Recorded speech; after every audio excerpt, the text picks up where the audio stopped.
Bapa di dalam surga, kami mengucap syukur. Di mana hari ini adalah hari yang Engkau berikan secara khusus bagi umat-Mu yang setia kepadamu. Kami tahu Bapa, bahwa kehidupan sebagai anak-anak Tuhan senantiasa ditampi, diuji, diproses, agar kami Tuhan boleh nyata pada waktunya seperti emas murni ya Bapa di hadapan-Mu. Terima kasih Tuhan. Biarlah di waktu-waktu ini semakin kami melekat kepada Engkau. Belajar melihat tanda-tanda zaman. Belajar melihat sekeliling daripada apa yang terjadi Tuhan. Dan biarlah kami semakin datang kepadamu dan melekat kepadamu. Tidak memandang ringan Tuhan. Bahwa semua penyertaan Tuhan yang Engkau sudah korbankan putramu Yesus Kristus di Kalvari. Biarlah kami boleh sangat menghargainya Bapa. Karena keselamatan hanya datang daripada Engkau. Terima kasih Bapa dalam surga. Terima kasih Roh Kudus. Kami mau belajar hari ini untuk setia dan lebih melekat kepada Engkau. Biarlah pada waktu hari penampian pada puncaknya kami dinyatakan lolos dan berhasil Tuhan untuk mengikuti menjadi umat-Mu yang berkenan bagi Engkau. Sehingga kami boleh diam di dalam kerajaan-Mu bersama-sama dengan Engkau. Terima kasih Bapa dalam surga.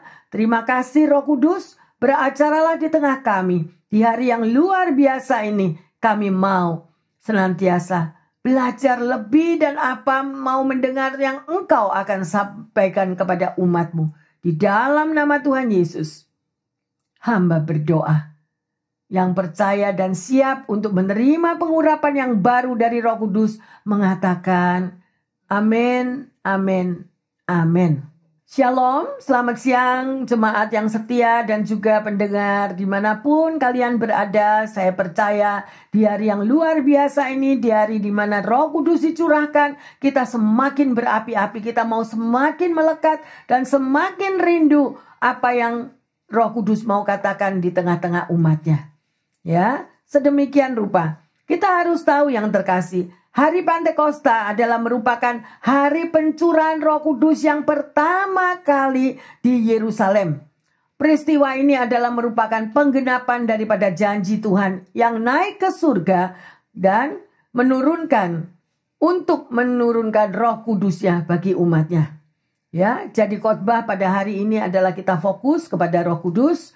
Peranannya sebagai penolong, sebagai penghibur, ya, sebagai yang setia untuk menolong Anda dan saya di dalam situasi problem keberadaan apapun. Jadi menekankan di sini adalah sangat amat penting bahwa Roh Kudus itu untuk memberikan kekuatan dan penghiburan bagi setiap kita umatnya yang setia mencari Dia. Semua memiliki Roh Kudus. Tetapi Roh Kudusnya itu berperan aktif atau enggak. Nah, itu adalah tergantung daripada diri kita masing-masing sebagai anak Tuhan. Ya. Jadi Roh Kudus yang dijanjikan oleh Yesus adalah kehadiran Allah yang terus-menerus mendampingi dan membantu orang percaya di dalam perjalanan iman. Ya. Dan di sini kita melihat tema khotbah pada siang hari ini adalah penolong dan penghibur yang setia. Ayo kita baca bersama-sama Yohanes 14 ayat 16. Aku akan meminta kepada Bapa, dan Ia akan memberikan kepadamu seorang penolong yang lain supaya Ia menyertai kamu selama-lamanya. Amin. Ya, yang terkasih di sini dikatakan, aku akan minta kepada Bapa. Ia akan memberikan kepadamu seorang penolong yang lain yang terkasih. Ya, supaya Ia menyertai kamu, menyertai Anda dan saya, menyertai pendengar yang setia dimanapun Anda berada. Ya, yang terkasih, sebuah pertolongan itu akan semakin berarti ketika seseorang sedang dalam posisi sangat membutuhkan. Betul lah, betul? Pada waktu Anda membutuhkan pertolongan dan Anda menunggu pertolongan. Misalnya kalau kita dalam keadaan sakit, kita harus ke dokter, kita harus dilayani kesehatan atau apapun yang kita sangat urgen, membutuhkan pertolongan. Dan disitulah sangat amat berarti pertolongan itu. Ya, jadi pertolongan itu tidak sia-sia. Ya, sedemikian rupa. Tetapi di dalam kehidupan orang percaya, Tuhan sudah memberikan penolong yang lain yang tinggal dengan setia. Ya, di dalam diri setiap kita, yaitu tadi yang kita baca Yohanes 14 ayat 16 tadi ya. Yesus meminta kepada Bapa untuk mengirimkan penolong bagi saudara dan saya. Ya, karena Anda tahu bahwa posisi kita hidup di muka bumi ini adalah sebagai domba. Domba itu dikelilingi oleh serigala yang sedemikian rupa yang terkasih. Oleh karena itu, mari kita memohon senantiasa melibatkan Roh Kudus. Banyak orang yang lupa, ya, tidak melibatkan Roh Kudus di dalam hidupnya. Ya, setiap waktu hanya dalam keadaan tertentu saja kita baru panggil Roh Kudus. No. Ya, setiap hari yang terkasih. Karena Roh Kudus itu terus dan terus menerus dia senantiasa mendampingi Anda dan saya dengan setia. Ya, oleh karena itu tanpa peranan Roh Kudus maka hidup kita akan sia-sia sedemikian rupa. Ya, Roh Kudus juga akan menegur saudara dan saya apabila kita berjalan keluar daripada jalur Tuhan. Roh Kudus akan menaruh guilty, menaruh rasa bersalah di dalam diri saudara dan saya apabila kita tidak melakukan apa yang menjadi kehendak Tuhan. Ya, sedemikian rupa. Marilah pendengar yang setia dan jemaat, jadikanlah Roh Kudus itu penolong dan penghibur yang utama di dalam kehidupan kita sehari-hari. Ya, karena menyadari tanpa adanya Roh Kudus hidup kita akan sia-sia, kosong, tidak berdaya. Ya, sedemikian rupa. Ada suatu tempat yang bernama Svalbardi. Ini adalah sebuah desa terpencil di pelosok Norwegia, dekat dengan kutub utara. Tempat ini dipercaya sebagai tempat yang menghasilkan air termurni, ya, di dunia. Air ini bersumber daripada gunung es yang mencair di mana salju pertamanya jatuh pada beberapa ribu tahun yang lalu. Ya, sedemikian rupa. Karena es itu memadat sebelum adanya polusi akibat era industri yang ada di dunia ini. Ya, jadi tidak ada terkena kontaminasi, tidak terkena apapun polutan atau hasil-hasil yang suasana yang menghasilkan kimikal yang buruk mengkontaminasi daripada air tersebut.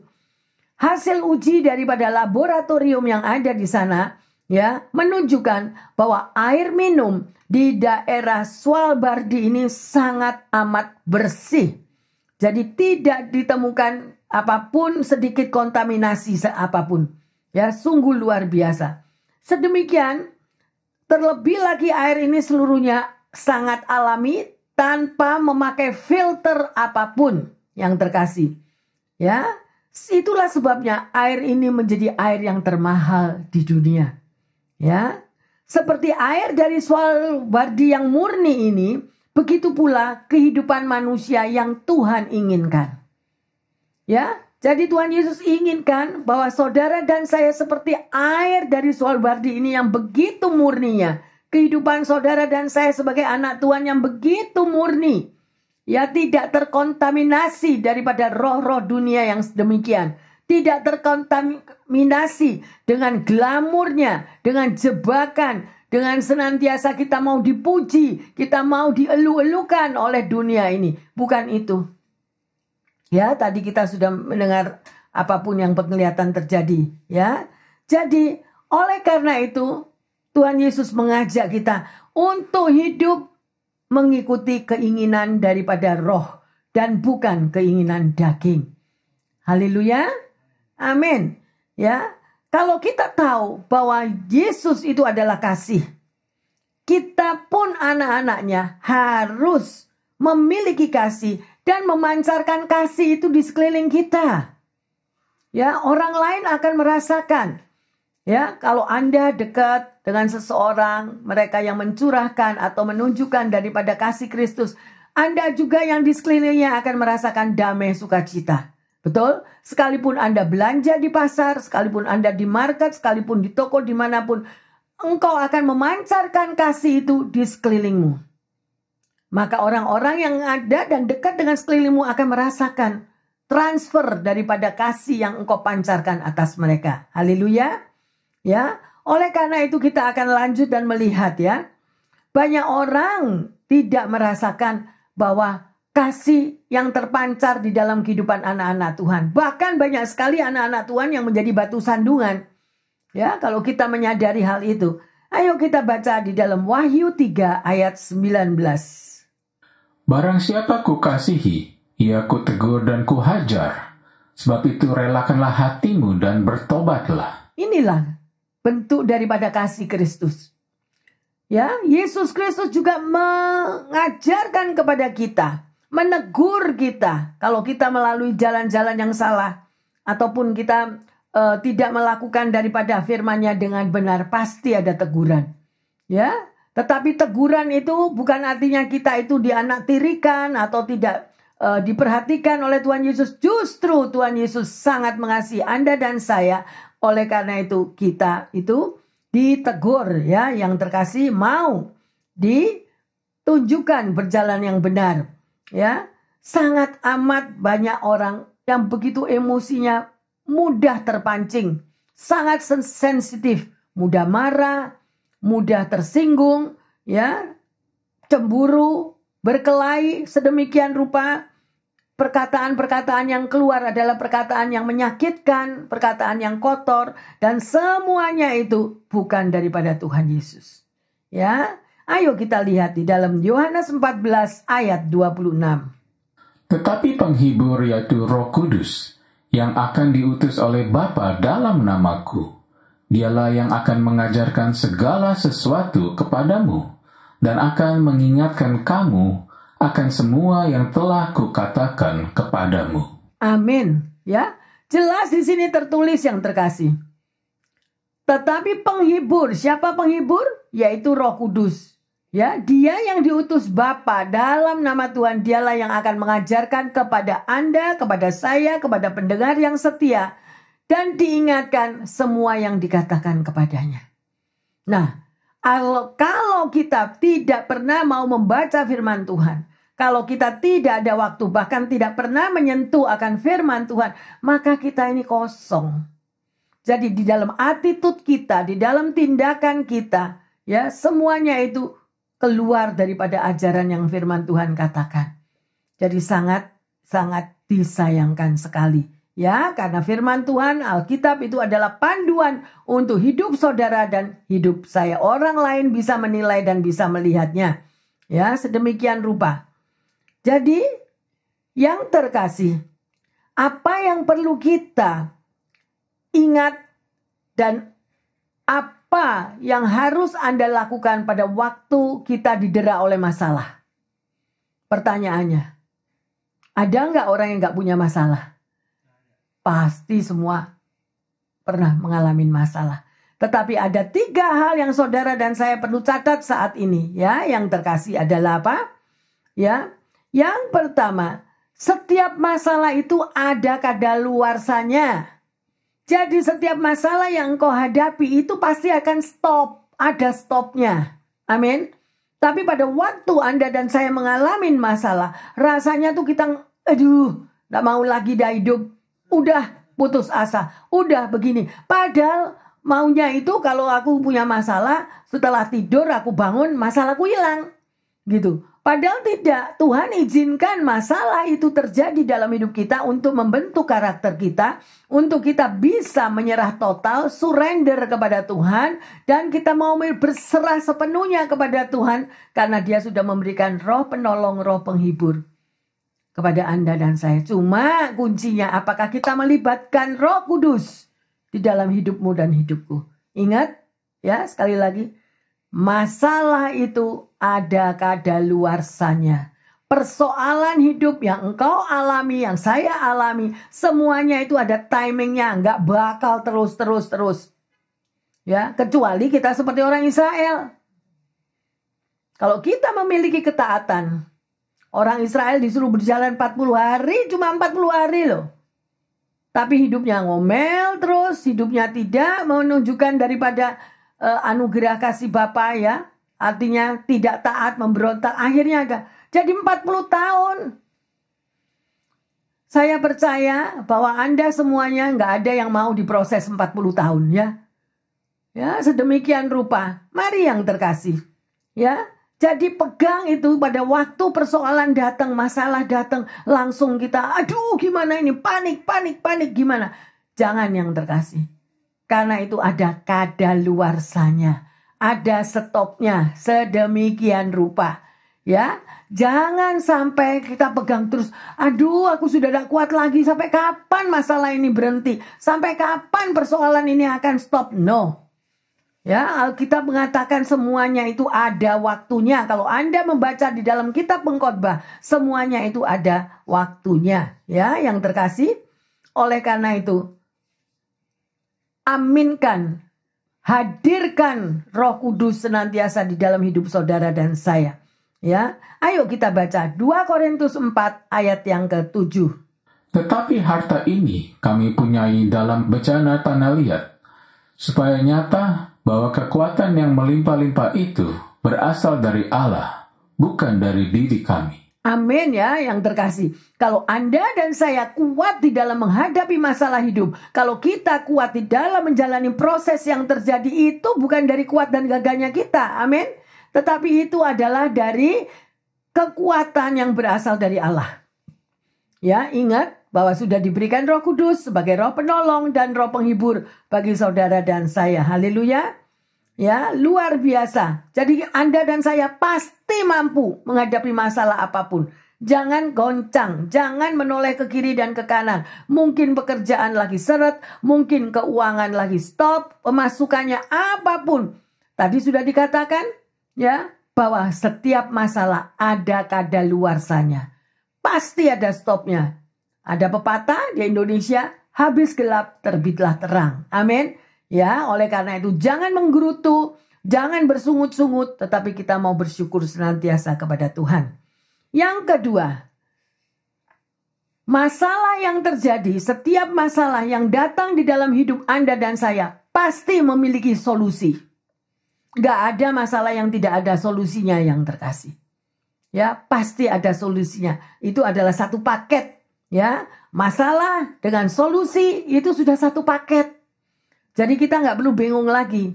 Kalau Tuhan itu izinkan Anda bekerja di tempat yang berat, Anda bekerja di dalam situasi yang tidak bisa terkendalikan oleh pikiran, rasanya aduh seperti bom bekerja. Atau apapun masalah nggak selesai-selesai. Percayalah, yang pertama tadi ada kadaluarsanya masalah itu. Ada waktunya, ada time out-nya nanti pasti berhenti. Yang kedua, ada solusinya.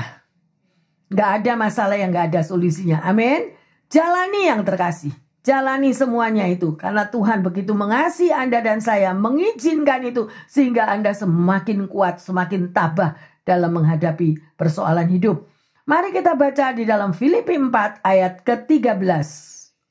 Segala perkara dapat kutanggung di dalam Dia yang memberi kekuatan kepadaku. Amin. Firman Tuhan mengatakan segala perkara dapat kutanggung di dalam Dia. Di dalam siapa? Tuhan. Karena hanya Tuhan yang memberikan kekuatan di dalam hidup saudara dan saya. Ada amin? Ya, tetapi kalau kita mengandalkan kekuatan kita kepada duit kita, kita mengandalkan kekuatan kita kepada karir kita mengandalkan kekuatan kita kepada pekerjaan kita, semuanya itu juga ada waktunya yang terkasih. Ada kadaluarsanya.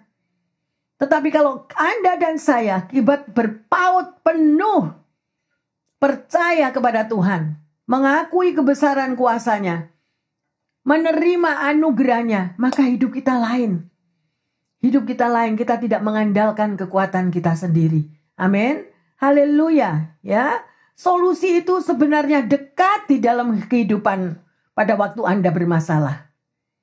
Ya, satu paket tadi dikatakan ya. Oleh karena itu, jangan mengandalkan kekuatan sendiri, mintalah hikmat daripada Tuhan.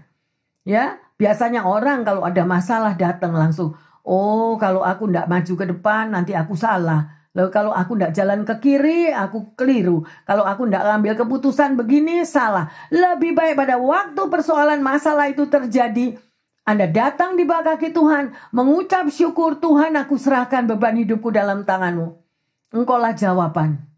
Yesus adalah jawaban di dalam hidup saudara dan saya. Ada amin? Haleluya. Yang ketiga, akuilah bahwa Roh Kudus akan menolong dan menghibur.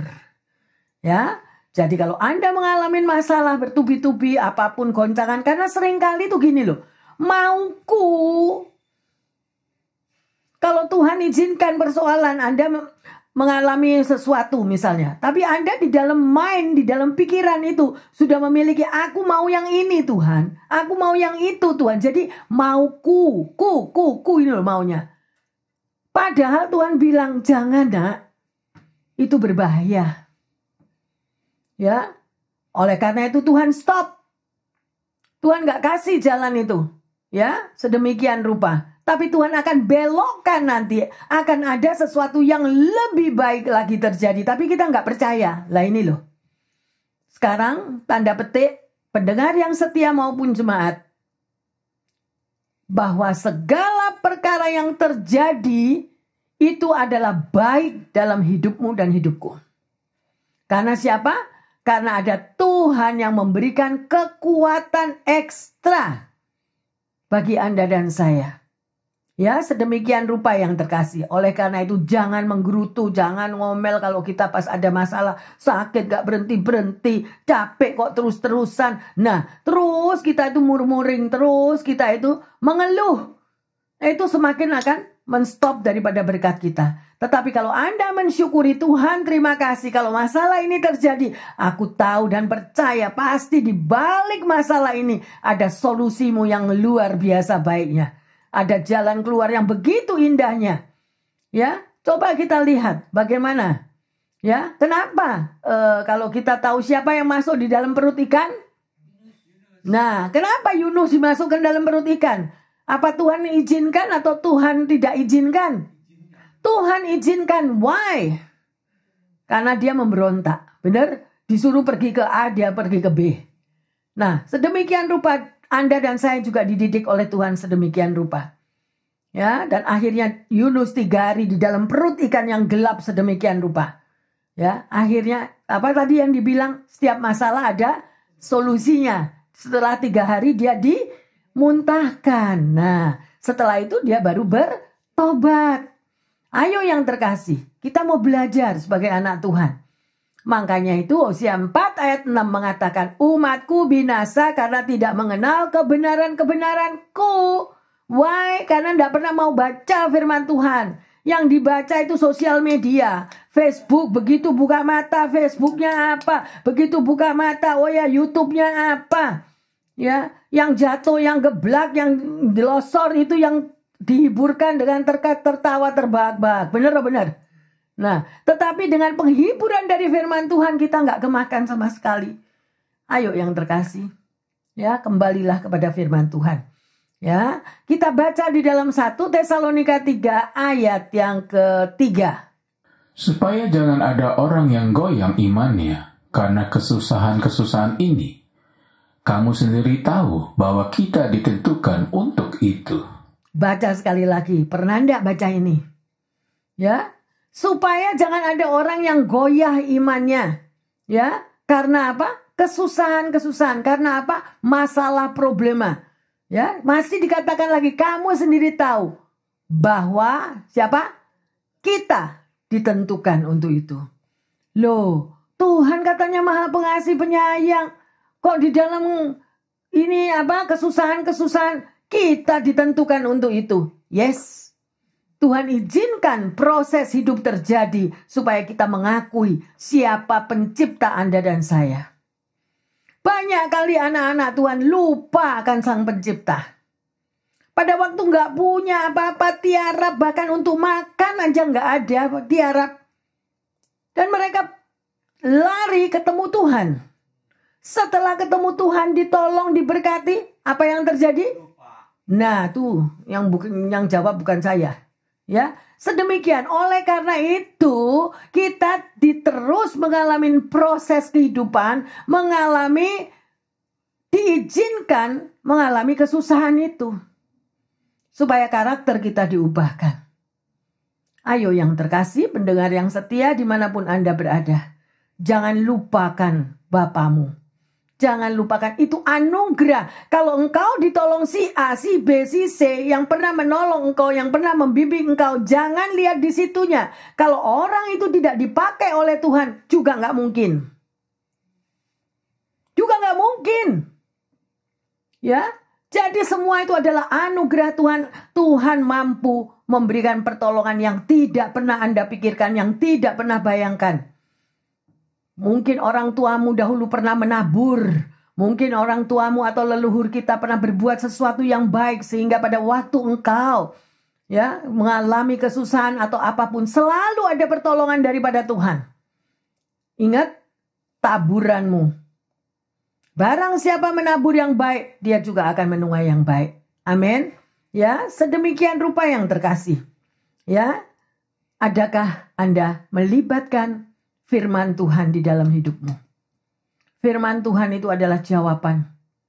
Anda akan tahu kalau pada waktu Anda mengalami proses masalah. Di mana dari kitab Kejadian sampai Wahyu itu anak-anak Tuhan atau umat Tuhan yang tidak diproses.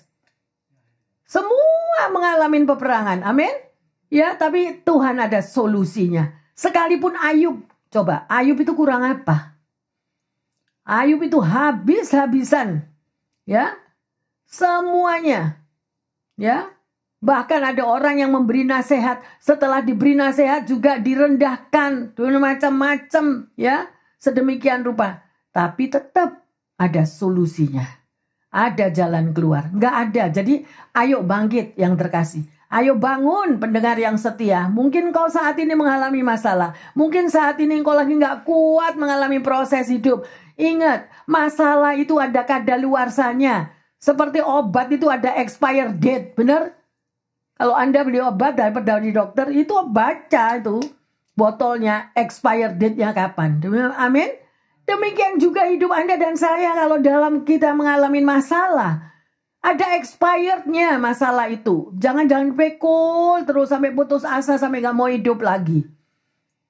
Ya, selalu ada solusinya. Dan yang ketiga, libatkan Roh Kudus sebagai penolong dan penghibur dalam hidup Anda dan saya. Amin. Ya, ada seorang yang bernama Nancy Astor. Dia adalah anggota parlemen pertama di Inggris. Dia pernah berbicara kepada Winston Churchill. Ya, dia katakan, kalau saja kamu itu suamiku, aku akan menaruh racun di dalam cangkir kopimu, katanya. Ya, sedemikian rupa. Dan Churchill langsung menjawabnya, kalau kamu adalah istriku, aku akan meminum kopi itu. Apa artinya yang terkasih dari sharing perkataan mereka berdua ini? Artinya bahwa Churchill tidak terpancing dengan perkataan yang menyakitkan. Lah gimana orang diam-diam mau ditaruh racun dalam kopinya? Ya toh, itu kita kepancing nggak? Kita ikut marah nggak pada waktu yang sedemikian perkataan negatif itu? Churchill nggak kepancing. Bahkan dia menjawab, nggak apa-apa, aku minum aja kopinya kalau kamu taruh racun. Nah, sedemikian rupa yang terkasih. Ketika seseorang memberikan perkataan-perkataan yang negatif kepadamu, seseorang yang mengatakan, memang nggak gampang, itu daging, amin. Ya, kalau kita sudah kesentuh harga diri kita, langsung kita jadi emosi. Ya, tetapi kalau kita mau belajar terus, oh ya, aku salah. Kenapa aku menanggapi kata-kata orang tersebut? Ya, sering kali kita terpancing. Ya, akibatnya kalau kita terpancing, maka jawaban akan menjadi lebih panas lagi dan suasana lebih runyam lagi. Belajarlah kita nasihat daripada Raja Salomo. Ya, apa yang Salomo katakan? Jawaban yang lemah lembut akan meredakan kegeraman. Ya, tetapi perkataan yang pedas membangkitkan amarah. Ya, yang terkasih hati-hati. Ya, banyak sekali hubungan pertemanan, sahabat menjadi pecah, semuanya menjadi berantakan karena apa? Hanya karena emosi, disulut oleh emosi. Dan saudara tahu kenapa pendengar yang setia? Emosi itu bisa muncul mendadak, emosi itu bisa keluar sedemikian rupa karena apa? Tidak ada penguasaan diri. Lah kita tahu, saudara tahu, penguasaan diri itu datangnya dari mana? Buah-buah Roh Kudus. Ya, hari ini adalah hari yang luar biasa pencurahan Roh Kudus. Apakah saudara sudah berbuah? Di mana buah-buah rohmu? Apakah Anda menghasilkan buah Roh Kudus? Ya, sedemikian rupa. Ayo kita baca Galatia 5 ayat 16. Maksudku ialah, hiduplah oleh roh, maka kamu tidak akan menuruti keinginan daging. Mungkin ada yang tanya, Bu Pendeta gak ngerti, saya disuruh hidup oleh roh itu gimana? Banyak orang yang bilang katanya kalau saya hidup oleh roh itu saya sudah mati. Jadi roh saya yang gentayangan. No. Hiduplah oleh roh itu artinya apa? Kita banyak membaca firman Tuhan dan melakukannya. Manusia terdiri dari dua, yang satu adalah manusia daging, yang ada itu cuma keinginan daging, nafsu dunia, ya sedemikian rupa glamurnya dunia. Jadi akhirnya menimbulkan aku mau seperti orang itu, hidupku mewah, hidupku glamur supaya aku dihargai orang, supaya aku dipandang orang, aku mau kelihatan wah, paling hebat. Dimanapun aku berada, itu daging yang terkasih. Itu keinginan daging, justru Tuhan gak cari yang begitu. Tuhan tuh cari orang yang rendah hati. Cari orang yang memancarkan kasih Bapa. Karena Tuhan kita adalah kasih. Adakah kasih Bapa di dalam dirimu dan di dalam diriku? Kalau kasih Bapa itu ada di dalam diri saudara dan saya juga akan memancar keluar. Dan dimanapun orang di sekitarmu akan melihat engkau, itu akan merasakan damai. Tetapi kalau orang itu di dalam dirinya di sini penuh kerikil, hatinya berbatu-batu, yang keluar itu cuma bitterness. Ya, orang yang bitterness begitu di mana-mana orang nggak mau deket, takut. Udah nggak deket-deket aku sama orang itu gimana? Nah, sedemikian rupa. Ayo koreksi diri yang terkasih. Tes yang pertama. Hidupmu dijauhi orang atau didekati orang? Nah gitu aja. Tapi bukan dijauhi atau didekati itu karena Anda gak mandi. Itu lain loh ya. Kalau Anda gak mandi berhari-hari, orang yang gak mau deket mungkin bau atau apa. Tetapi ini yang dimaksud adalah manusia rohani. Ayo berlomba-lomba saya menghimbau. Pancarkan manusia rohanimu, pendengar yang setia dimanapun engkau berada. Bacalah firman Tuhan, di situ akan mengajarkan kepada Anda dan saya bagaimana kita hidup menghasilkan buah-buah Roh Kudus. Galatia 5, 22, 23. Baca. Buah Roh Kudus akan membawa Anda kesabaran, murah hati, rendah hati. Ya, banyak sedemikian rupa yang terkasih. Ya, luar biasa. Ya. Di sini saya juga akan saya baca di dalam Matius 25 ayat 40, di situ dikatakan, ini seorang raja ya, dia berkata kepada bawahnya, sesungguhnya segala sesuatu yang kamu lakukan untuk hambaku yang paling hina ini, dia melakukan untuk aku. Ayo koreksi kata-kata ini. Di manakah panggilan Anda dan saya? Kalau engkau dipanggil sebagai seorang pelayan Tuhan, kalau engkau dipanggil sebagai janitor, kalau engkau dipanggil sebagai ibu rumah tangga, kalau engkau dipanggil sebagai seorang guru atau penasehat atau psikolog apapun, kerjakan semuanya itu dengan sebaik-baiknya. Jangan engkau memandang melihat, oh dia anaknya orang kaya, oke aku perhatikan dia. Oh ini anaknya orang yang tidak mampu, aku tidak ada waktu buat dia. Tetapi firman Tuhan mengatakan, barang siapa engkau melakukan untuk hambaku yang paling hina ini, engkau melakukan untuk aku. Artinya apa? Untuk orang yang gak punya apa-apa, untuk mereka yang hidupnya sederhana, mereka tidak punya tabungan, mereka tidak memiliki apapun, hidup hanya apa cukup dipakai, sedemikian rupa. Ya yang terkasih, memang Anda hidup di tengah-tengah serigala, karena kita domba. Ya, kita ini domba. Sebagai anak Tuhan, kita ini domba. Seringkali domba itu on. Bener atau bener? Domba itu on sampai tidak tahu siapa kawan, siapa lawan. Gak ngerti pastor saya. Bayangin, saya berjumpa dengan seorang homeless. Kita berjumpa dengan seorang homeless dengan hati yang gimana pun. Kita mencoba menolong dia, mengangkat dia. Orang ini menceritakan, Anda tahu, saya ini sebagai seorang yang sangat amat tidak mampu dan tidak dilihat orang. Orang banyak, kalau orang jalan lihat gini tidak mau. Lihat orang yang rendah tidak mau. Nah ya kita bisa lihat itu. Tidak perlu ditunjuk-tunjuk. Nggak perlu. Kita bisa lihat kok perilaku seseorang. Tetapi seorang yang sudah dalam keadaan nggak berada itu Cuma punya $50. Itu juga dirampok. Loh, juga diambil, dibohongin. Ayo, kamu punya uang berapa sekarang? Ikut aku, tak kasih tempat alamat, kamu bisa tinggal di sana. Kamu punya uang berapa? Dia dapat hari itu $50, dia kasih semua. Dia tidak ada makanan, dia tidak ada apa. Setelah itu di tengah jalan dibilangin, tunggu di sini ya, sebentar lagi aku bikin appointment sama orangnya yang menampung kamu. Nggak balik. Bayangin, ada tipe-tipe manusia yang demikian. Udah, kita nggak perlu menunjuk orang lain yang terkasih. Jangan nunjuk orang lain, cek diri kita sendiri.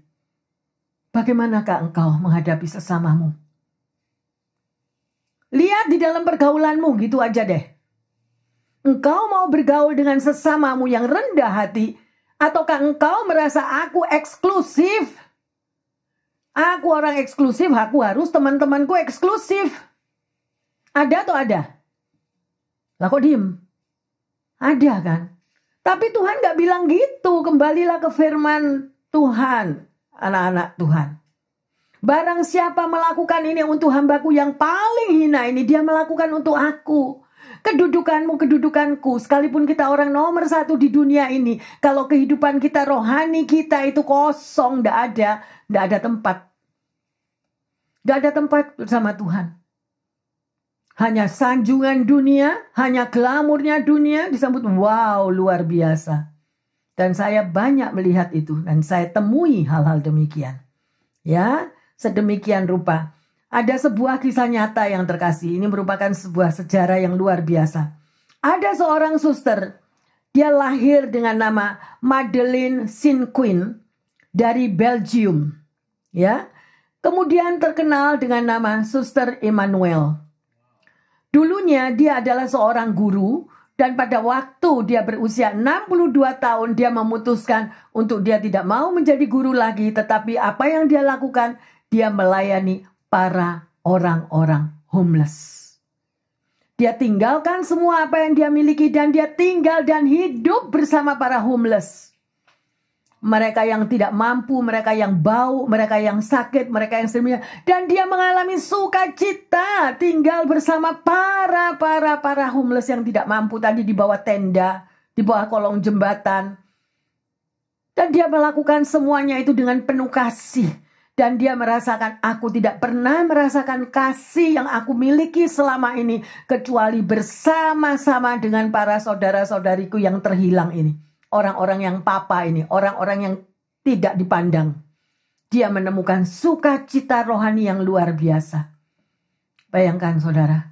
Dan oleh Suster Emmanuel ini, dia melakukan semuanya, merawat yang sakit, merawat yang lepra, merawat yang muntah darah, merawat yang berbau. Semua dia lakukan dengan penuh sukacita. Sampai pada waktunya 4 minggu. Sebelum dia merayakan ulang tahunnya yang ke-100, Tuhan memanggil dia. Saya mau tanya, sebuah tantangan. Apakah Anda sudah melayani Tuhan sampai pada titik yang terendah itu? Atau kita baru melayani untuk sesuatu yang indah bersama-sama bergandeng tangan di dalam rumah Tuhan, kita udah marah? Berapa duit yang kita miliki? Jangan merasa itu duit kita yang terkasih. Kita nggak punya apa-apa. Kita datang telanjang. Perbuatan baik saudara dan saya itu merupakan kain kotor. Itu adalah firman Tuhan. Ada amin? Hati saya begitu terenyuh. Kita bisa melihat. Ya, gak perlu kita nuding orang lain. Diri kita sendiri nih loh, DNA Jesus itu ada di dalam diri kita. Motivasi Anda dan saya menjadi anak Tuhan itu apa? Motivasi Anda dan saya menjadi anak Tuhan hanya untuk kita minta berkat perlindungannya? Ataukah Tuhan memanggil kita dengan panggilan khusus untuk menyebarkan kasih Bapa kepada semua orang? Semoga Tuhan memberikan kasih Bapa itu terpancar di dalam hati setiap Anda dan saya. Tidak berhenti pelayananmu itu cuma di dalam gedung gereja yang terbatas dengan 4 sisi ini. Tetapi di luar daripada gedung gereja, kasihmu, smile-mu, tulus hati memancar keluar. Lakukanlah itu. Barang siapa melakukan kepada hambaku yang paling hina, dia melakukan untuk aku. Bukan itu saja yang terkasih. Firman Tuhan juga mengatakan, apa saja yang kamu lakukan, apa saja yang kamu kerjakan, itu kamu bukan mengerjakan untuk manusia. Amin. Apa saja yang kita lakukan, itu kita lakukan untuk Tuhan. Engkau memberikan tumpangan untuk Tuhan. Engkau memberikan makanan, minuman, engkau memberikan makanan, minuman untuk Tuhan. Apa yang engkau bersihkan sampai di toilet, di restroom, dimanapun engkau membersihkan rumah Tuhan. Jangan gitu lagi ya, aku gak mau. Berapa banyak kata-kata yang sedemikian. Kita bukan Tuhan yang terkasih. Hak penghakiman hanya ada di dalam tangan Tuhan, amin. Apalagi Tuhan sudah berikan Roh Kudusnya, Roh penolong, Roh penghibur untuk saudara dan saya. Satu hari seorang wartawan Kristen bertemu dengan Billy Graham. Kemudian dia bertanya, bagaimana saya bisa menjadi seorang yang kuat secara rohani? Ya, wartawan ini tanya. Billy Graham menjawab, ada 3 hal. Apa itu, Pendeta Billy? Baca Alkitab yang pertama. Yang kedua, lakukan apa yang diajarkan oleh Alkitab. Yang ketiga, jadilah saksiku sesuai dengan Alkitab. Pertanyaannya, pendengar yang setia dan jemaat, apakah engkau sudah rutin membaca firman-Nya? Atau kita bolong-bolong kalau ingat baru dikebusi Alkitabku di mana ya? Yang kedua, apakah kita sudah melakukan sesuai firman-Nya? Yang ketiga, apakah Anda dan saya sudah menjadi saksi Tuhan sesuai dengan firman Tuhan? Firman Tuhan mengatakan apa di dalam kitab Pengkhotbah? Jagalah langkah kakimu kalau engkau ke rumah Tuhan. Jaga langkah kakimu. Oleh karena itu saya selalu berdoa bagi jemaat. Bagi pendengar yang setia. Taruh apimu Tuhan. Taruh api Roh Kudus itu berkobar-kobar di dalam hati setiap jemaat. Supaya mereka itu begitu haus dan lapar. Kalau tidak bertemu di dalam rumah Tuhan. Ada perkataan yang Yesus katakan, 1 hari, kuduskan hari itu. Hari Sabat bersama-sama dengan Tuhan Yesus. Tapi kita menganggap ringan, kita menganggap remeh. Gak perlu aku bisa doa di rumah, Bu Pendeta. Saya bisa muji nyembah di rumah juga. Up to you. Tuhan gak pernah maksa kita. Amin. Hari ini yang terkasih kita sudah belajar. Bagaimana Tuhan sudah memberikan penolong dan penghibur di dalam hidup saudara dan saya. Ada amin? Ya. Nah, pertanyaannya. Seberapa sering saudara dan saya mengandalkan Roh Kudus dalam hidupmu? Apakah kita mengandalkan Roh Kudus atau enggak? Yang kedua. Bagaimana kita lebih dapat mengandalkan Roh Kudus. Jadi tidak pakai kekuatan sendiri. Tidak pakai. Kita andalkan kekuatan Tuhan. Amin. Kekuatan Roh Kudus. Yang ketiga. Sebagai anak Tuhan. Apakah Anda dan saya menyadari adanya penolong dan penghibur di dalam hidupmu? Yang terkasih. Kalau Anda ada sebagaimana hari ini ada. Itu karena anugerah Tuhan. Amin. Karena ada orang-orang yang berdoa bagi Anda. Ada orang-orang yang mengucap syukur untuk hidupmu. Sekalipun kita masih dalam perjalanan hari berkabut. Don't worry. Karena semuanya itu akan selesai. Ada kadaluarsanya. Ada expirednya. Sekalipun Anda berjalan di dalam masalah itu akan expired. Nah, tungguin. Mengucap syukur. Tuhan akan memberikan solusi. Karena Tuhan sudah memberikan Roh penolong dan Roh penghibur dalam hidup saudara dan saya. Ada amin? Haleluya yang terkasih. Ya, semoga firman yang hari ini kita diberikan memberikan penghiburan dan kekuatan. Dan sebagai ayat emas kita baca Efesus 1 ayat 13 dan 14. Di dalam Dia kamu juga, karena kamu telah mendengar firman kebenaran, yaitu Injil kemenanganmu, di dalam keselamatanmu. Di dalam Dia kamu juga, ketika kamu percaya, dimeteraikan dengan Roh Kudus yang dijanjikannya itu. Dan Roh Kudus itu adalah jaminan bagi kita sampai kita memperoleh seluruhnya, yaitu penebusan yang menjadikan kita milik Allah untuk memuji kemuliaannya. Haleluya, ada amin yang terkasih? Ya, meteraikan, baca lagi, ya, rekam dalam hatimu Efesus 1 ayat 13 dan 14 ini. Ya, sungguh kita bersyukur hari yang luar biasa, saudara dan saya diarahkan, dibimbing di dalam jalan Tuhan. Mari kita masuk dalam doa. Bapa dalam surga, kami mengucap syukur betapa besar kasih-Mu ya Bapa, sehingga Engkau kirimkan seorang penolong dan penghibur, yaitu Roh Kudus-Mu untuk setiap umat-Mu. Kami bersyukur ya Bapa, bahwa melalui Roh Kudus itu kami akan mampu menghadapi masalah-masalah di dalam kehidupan kami. Kami tidak mau Tuhan berjalan di luar Engkau. Kami mau bahwa kuasa pengurapan Roh Kudus mencengkeram setiap umat-Mu, setiap kami, anak-anak-Mu setiap hari. Sehingga ada hikmat, marifat, akal budi dan wahyu yang daripada Roh Kudus yang akan membimbing, menuntun dan menguatkan kami semuanya. Terima kasih Roh Kudus.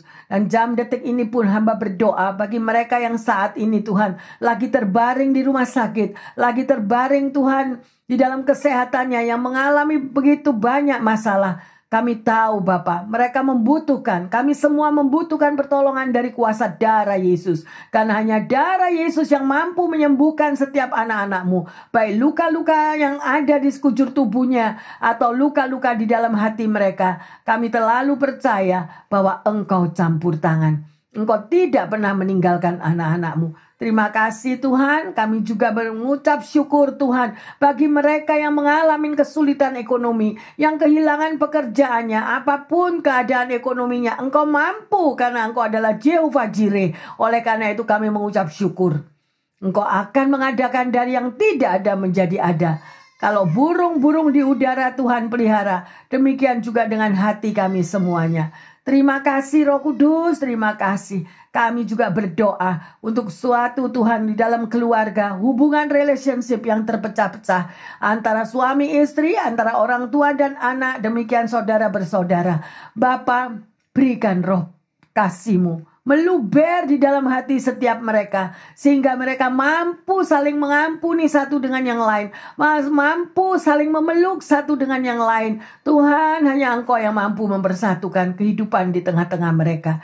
Terima kasih Bapa dalam surga, terima kasih Roh Kudus. Hari ini kami sudah belajar dan teringatkan kembali bahwa Roh Kudus menolong dan menghibur setiap umatnya, dan kami mau Tuhan kembali akan firman-Mu. Karena firman-Mu adalah pelita bagi kaki kami yang menerangi jalan hidup kami. Terima kasih Bapa. Pakailah setiap pendengar yang setia maupun jemaat di sini menjadi alat-alat-Mu yang luar biasa indahnya. Memancarkan kasih Bapa kemanapun Engkau mengutus mereka. Di dalam nama Tuhan Yesus, hamba berdoa dan mengucap syukur. Yang percaya dan sudah merasakan kasih anugerah daripada Roh Kudus mengatakan, amin, amin, amin. Yang terkasih pendengar yang setia dimanapun Anda berada, mintalah setiap hari akan tuntunan Roh Kudus, supaya hidup kita itu terarahkan di dalam bimbingannya. Ya, dan jangan lagi mengandalkan kekuatan sendiri. Libatkan Roh Kudus, libatkan di dalam doamu, di dalam pengucapan syukurmu. Tuhan Yesus memberkati semuanya. Haleluya. Amin, amin, amin.